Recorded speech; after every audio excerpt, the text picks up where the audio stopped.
Welcome to another edition of Real Talk. Yep.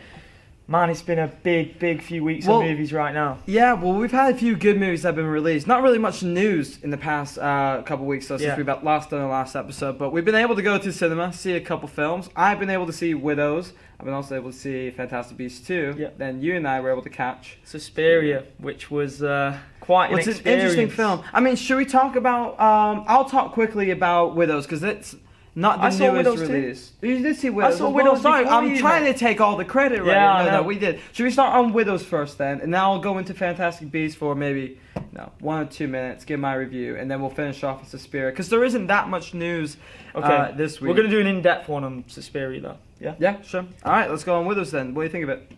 I enjoyed it, to be honest. I thought it was maybe a bit longer than it should have been, but I thought it was like a female version of The Town. No, honestly, I understand that too. Obviously, Viola Davis leads this movie, and it's basically about these criminal wives who the husbands have died and died during a heist, and they don't know what went wrong with the heist. But these wives now are put in a pretty crappy situation. Viola Davis gets in contact with these widows, as you recall, and they all come together to make a plan to basically do another heist so they can make money and live happily ever after. Well, they have to pay off. They have to pay off the. Is it a ransom or? Well, Viola Davis has to pay off the ransom because of apparently the heist went wrong and there's someone that Liam Neeson owed money. Yeah, and there was motives behind the first heist where the criminals died, and it's got Liam Neeson, Viola Davis, it's got Michelle Rodriguez, it's got Colin Farrell, it's got so many great actors. Farrell, great performance in this movie, I thought. And your boy David, I can't remember his last name, David. Oleo? I can't say his name. I'm feeling so sad right now. I know what you mean. Yeah? Get Out. Get Out guy. Daniel Kaluuya. There we go. Daniel Kaluuya. Yeah. What a performance by him. That is probably the best performance I've seen him give, even better than Get Out. He was a ruthless villain. All the villains, basically everyone in this movie is a villain. Yeah, there's not really any heroes.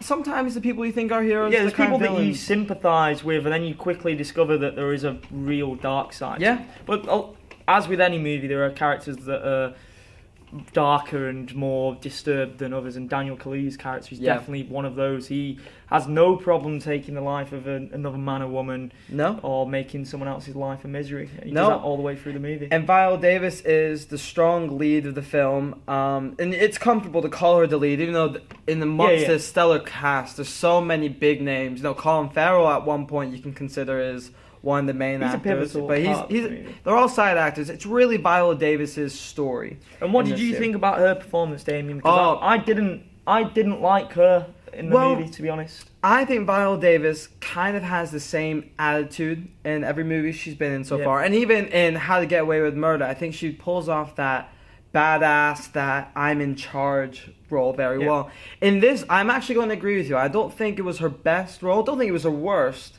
I think her best role ever is in The Help, and then next to that will probably be Fences as well. And honestly, I think she gives a good performance, not a great performance. The person that really hit home for me was actually Colin Farrell in this movie. And I love Colin Farrell in a lot of films. In fact, going back to Fantastic Beasts, I thought he was great in the first one. And there's a lot of good talent in this movie, in Widows. And I think it's actually a bit too long. I feel like if you're going to this movie expecting something quick, something not so drawn out, maybe an easy watch, it's not an easy watch. Yeah, it didn't have to be as long as it was, but with Steve McQueen at the helm, I think he wanted to make an Oscar epic, and it fell just short of that for me. And I'm going to quickly lower my chair real quick. Oh, I can't lower him. I feel like we're not on the same level right now. No, I think I'm the taller guy for once in my life. I can't allow this. For once in my life, you gotta let me be the bigger man, alright? But going back to Widows, because his last movie was 12 Years a Slave. Yeah, so that was 5 years ago. Yeah, 2013. And this movie does have some great action set pieces. There's this one car chase scene in the first third of the movie. I won't tell you why there's a car chase. I'm sure you know what I'm referring to. And there's this one steady shot where you just see all this action unfold around the characters. It's not really these characters doing the action. It's these people in the background. And it's chaotic. And it's great for what it is. it just falls apart in the last third. There's a couple of twists that they try to have. Gillian Flynn also wrote this movie. She also wrote Gone Girl. It's not an original movie. It was based off a book by the same name.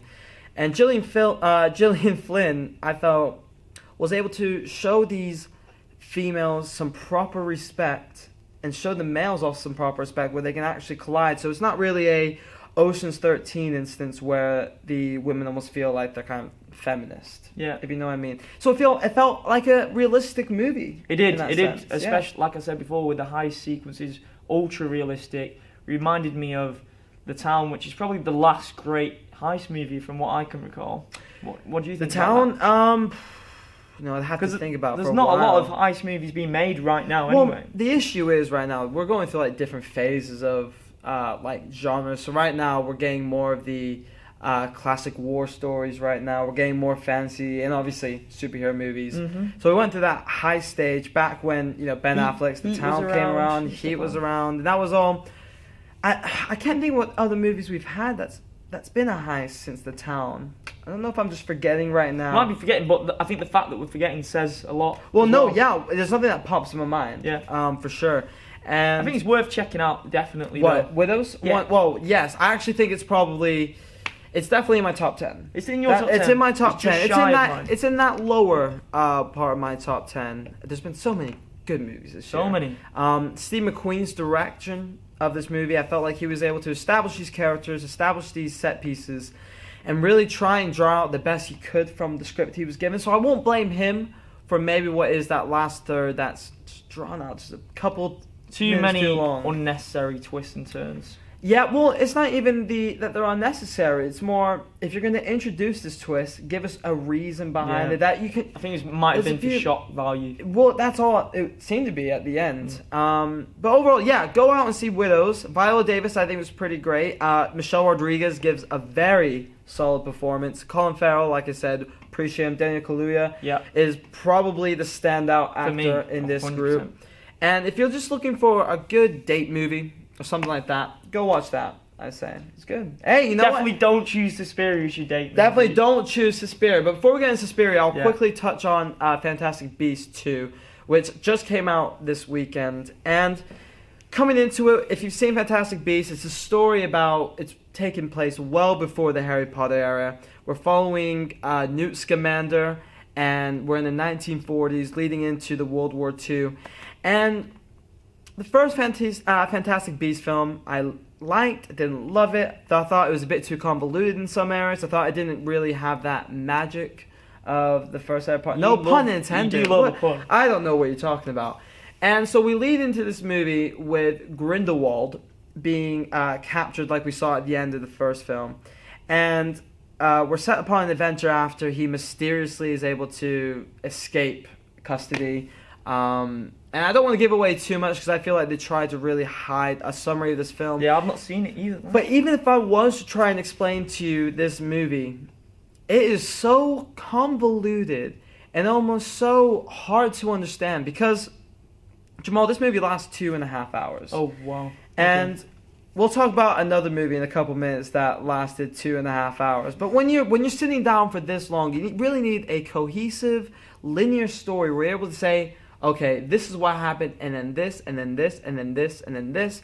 But with this movie, I feel like they were trying to jump around this wizarding world in so many different places. We'd be at Hogwarts 1 second, then we'd be in America the next, then we'd be in Paris. They're trying to bring these characters all together. And they're trying to introduce a new Dumbledore on top of this. They're trying to introduce all these other characters. They're trying to show a backstory for Lita Lestrange, who's a great actress in this. I can't remember her name quite frankly. She was also in the diversity films.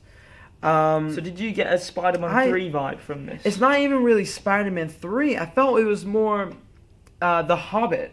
So I felt it was more, there's this big grand story that J.K. Rowling wants to tell. But somehow, because maybe she's the executive producer, everybody at Warner Brothers loves her, she knows how to make money, nobody can tell her no. And I feel the issue that we have going into the third, fourth, and fifth Fantastic Beasts movie is that people are starting to lose their love for this series. I'm a big Harry Potter fan. I think the movies are great. I think the books are masterpieces upon masterpieces. But I feel going forward, people who aren't into Harry Potter, you're not going to be drawn into the series through these movies. Yeah, without a doubt. And it's sad because this is a great opportunity to expand. Oh, you mean in terms of the younger generation? Well, you're not even younger. Maybe people who just haven't been really interested in Harry Potter, but maybe they're trying to get into Fantastic Beasts because, you know, we've got this one coming out and then supposedly 3, 4, and 5 coming.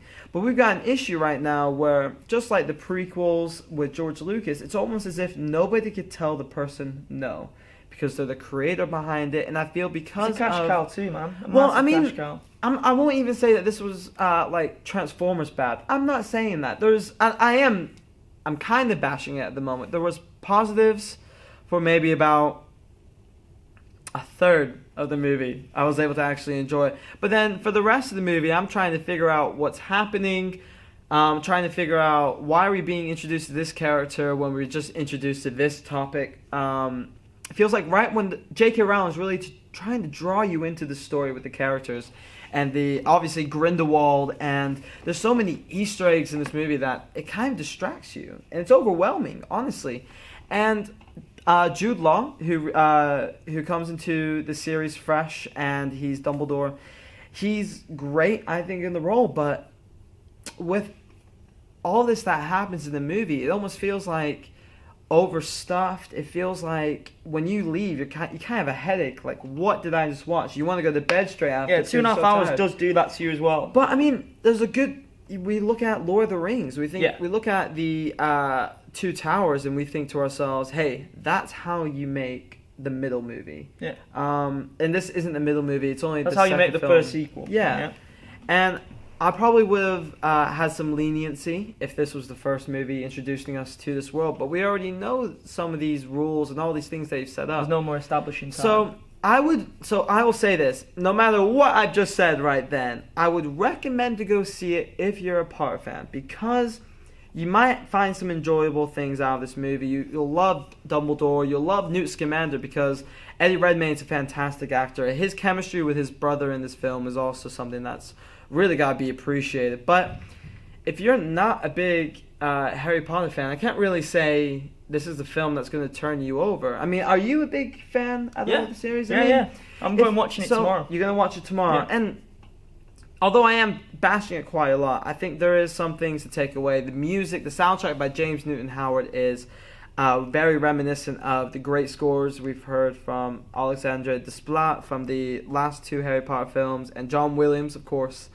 But there's a bit of magic missing from this movie that really needed to be there to give you the essence of this Harry Potter Wizarding World. So overall, can't really say too many positive things about it. But if you've seen it, people are going to check it out regardless. Of course, it's going to make money. I think so far it's already made over $400 million worldwide. Wow. And you know, if you guys liked it, please comment down below. I want to talk to you guys about it if you have any thoughts on it. But yeah, and hopefully we can move on to a movie that you and I really enjoyed. Give me just 1 second, lean over here. Yeah. All right, so Suspiria. All right, well, we gotta get the real top logo back up. Right. It's on. So Suspiria follows Dakota Johnson's Susie, who moves from Ohio to Berlin in the 70s. There is a lot of trouble going on in Berlin at the time. It's heavy on the political issues going on at the time, but they are very much on the back burner to the horrific goings on inside this ballerina school. Yeah, which really, you think of ballerinas, you think of ballet, and you're like, oh, this should be a happy film. Yeah. It's a perfect contrast, isn't it? After this film, I was very, very borderline depressed for a while. I was too, because this movie is very long. If you're gonna come watch this movie, you want some popcorn, you want some Coke, you want something to hold you over. Some Coke. Or some Coke to get you through it. No, but we've got a great cast right here. Most importantly, we've got Dakota Johnson and Tilda Swinton. Tilda Swinton plays 3 characters. 3 characters. We won't tell you who they are, but after the film, we really suggest going on IMDb and seeing. Really, I messaged you yesterday. Yeah, you did. Did you know that as well? I knew the other character that I mentioned. But you didn't know. No. What? But so Wow. And it's really that hard blew to me say. away. That's a testament to how great of an actress she is. And it's a full-on horror film. It's not mixed in. It's really all about Dakota Johnson and her story with this ballet. Yeah, cult. and the thing that with this movie is, it is a remake of a 70s classic, and I think a lot of people going into it were skeptical as to why it was being remade, because the original is so beloved by the fans of it. Yeah. But the stark contrasts between this and the original is that you only find out at the end of the original that witches are behind all these goings on. This is established straight away. This isn't a secret. This film doesn't really mess around with how blunt. I don't think there's pacing issues for this movie, you know? Well, if we're going to jump into pacing issues, what I'll say is, for a 2.5 hour film, we're going to talk about right what I criticize Fantastic Beasts 2 with. And it's that you need to keep me hooked for that length. And I felt for the first hour and a half, I was hooked. Yeah. We're introduced at the beginning to Chloe Grace Moretz's character. She's one of the other ballerinas, and we learn that through her experiences. There's some stuff going on behind the scenes. Yeah. And we're introduced to this professor, Yosef, I can't remember his last name. No. And we're establishing something, we don't know what it is, but there's something going on behind the scenes. And it really tries to drag, I can't remember, what's the director's name? Luca something. Guadagnino. Maybe that's why I can't remember, because he directed Call Me By Your Name. Exactly. And this guy is very talented with it. He knows how to tell a story from a character's perspective, and he knows how to make something that's not quite incoherent to the sense where you don't know what happens from A to B. Yeah, but it's rather acts as well, 6 acts and an epilogue. Yeah, and it does a really great job of actually setting up those acts. It does the classic Act 1, Act 2 things, and it's really lovely to see in this day and age where everything's quite modern. Yeah, you know, and it's freaky. I don't know how to explain it. Another great thing about this movie is, as a horror, it is. I mean, you and I were talking. You were frightened by this movie. That is how you make horror movies. I wasn't scared by the end of it. There's 2 scenes that you and I just couldn't stop talking about after the movie. Yeah.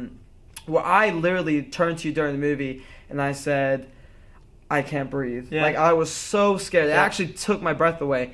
And the way they set up these horror elements, the scenes that I'm talking about in particular, I can see this director really going on to do maybe another remake, whether that is The Exorcist. Well, there's talk of making a trilogy out of these movies. Well, this would be really interesting, because I felt a great thing that they were able to do with this is tell an established story where it tells a story from beginning to end. Yeah. Especially with this cast that we have. Dakota Johnson is really able to bring Susie into the forefront, make her relatable. For me, that was one of the performances of the year.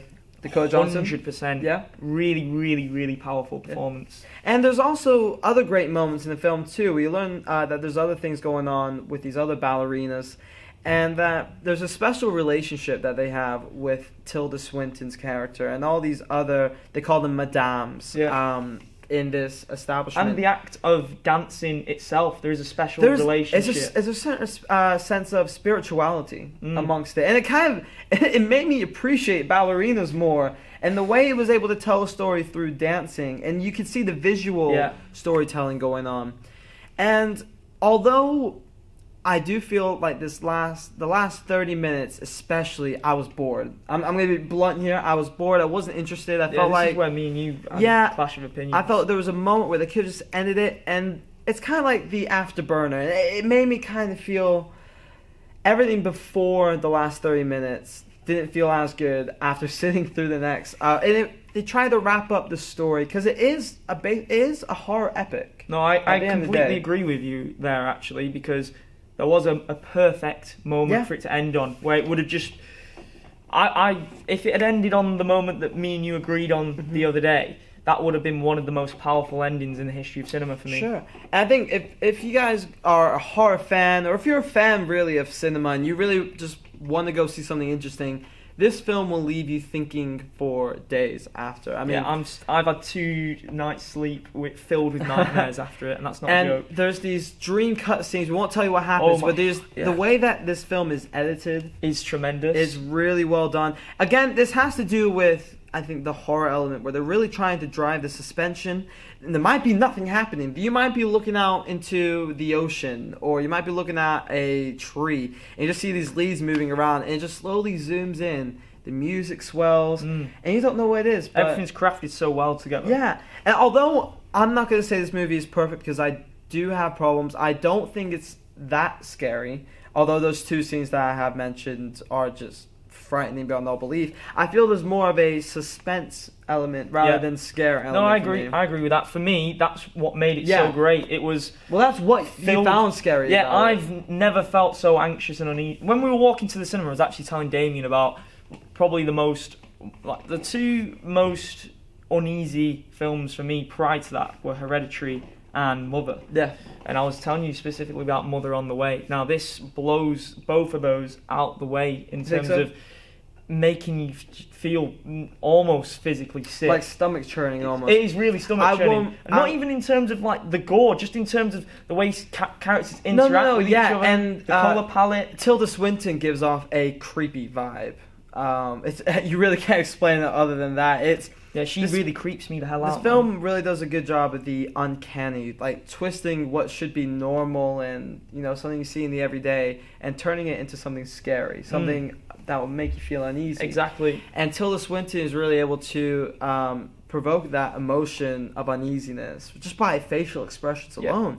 And although this movie isn't perfect, I definitely don't think it's anywhere near as good as Hereditary, because I think Hereditary is really a once-in-a-lifetime great horror for me personally. I had a great attachment to it.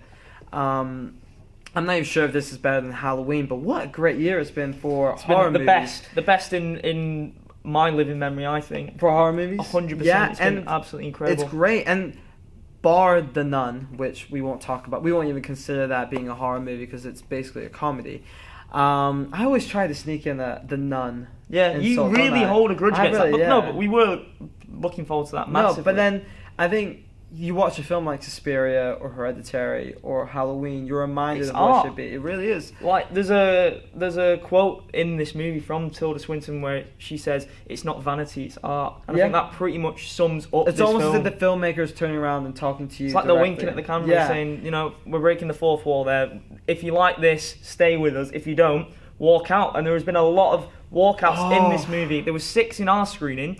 Scott Derrickson, who directed Sinister, he tweeted either this morning or a few days ago saying that he fully appreciates the masterpiece within this film, but he personally just wasn't ready for that experience. This film is an attack on the senses. When you were discussing about the dream sequences before, I've never seen dream sequences captured so vividly and horrifically on screen. It's quick, snappy, 1-second cuts of nails dragging on the floor, teeth falling out of the mouth, it's hair being flushed down a toilet. It really is, and it has to do with this idea of having something that you already know is not the easiest thing in the world, like hearing nails go down a chalkboard. But it's one thing after another. It really hammers home that uneasiness. And you can't escape it. No, you can't escape it because it's 2.5 hours long. The only way you escape it is by leaving the cinema, which is what people chose to do. And you can't escape it by putting your hands over your eyes because the sounds in this film. This is a master of sound design. The blood-curdling screams, I can still feel. Man, the screams? The screams. The sounds from when the ballerinas are dancing. I won't give away when there's a scream, but there is definitely one scene where you hear women, and it sounds weird talking about it if you've not seen the movie, but there's this scene where these women are just screaming at a particular person. It's just horrifying. And that was one of the scenes where I turned to you and I said, I literally am shook to the bone and scared. You were breathing so heavily. I don't even know if I was even breathing at that point. I think I went through a phase of not breathing. But I think it's amazing how a film released in 2018 can have this divisive effect where, like Mother, Hereditary to a certain extent, but I feel that was more positively favoured than Mother and Suspiria. Mm-hmm. But I love that we're getting these films in recent years that are so ambitious, so against the grain of what modern horror should be, so not focused on pleasing the core audience members. Not cliche. Exactly. I didn't know the fact that this was so scary to me is because I didn't know where it was going to head. There was no glass ceiling in terms of what you could see a person physically go through, Yeah. mentally go through, what you can physically and mentally experience as an audience member. This is like an interactive experience. No, and there's definitely care taken with all these films that we've mentioned, whether that be Mother, which I love, Yeah. whether that's Hereditary, which I love. You can tell that these filmmakers behind the movie are really trying not to tell a scary story, but to tell a story. Exactly. To tell something that That's the key really thing captivates that. Why do we love film? We love film to escape. And these films really allow you to escape into this, whether it is this depressing ballerina. Because that is one of the things.